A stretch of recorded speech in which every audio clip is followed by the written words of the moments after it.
Σε μία χύτρα ρίχνουμε ελαιόλαδο,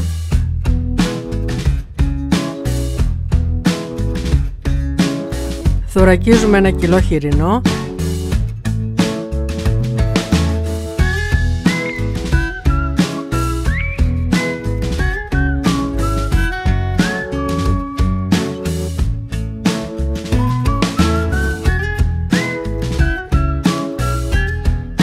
όταν είναι έτοιμο το καλύπτουμε με νερό και βράζουμε για 1,5 ώρα.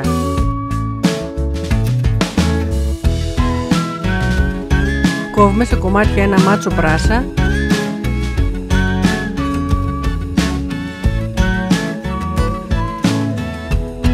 ψιλοκόβουμε 3 σελινόριζες,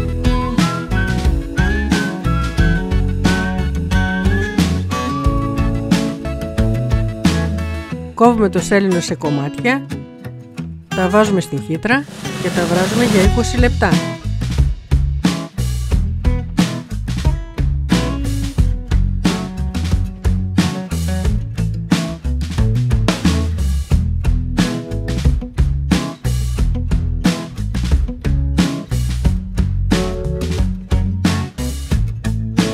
Χτυπάμε 2 αυγά,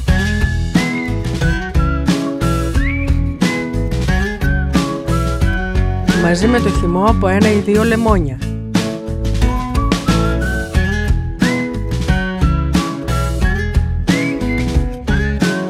Ενσωματώνουμε σιγά σιγά καυτό ζουμί από το φαγητό,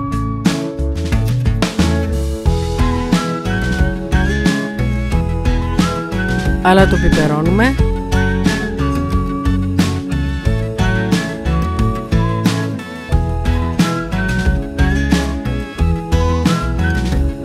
Προσθέτουμε το αυγολέμονο και ανακατεύουμε.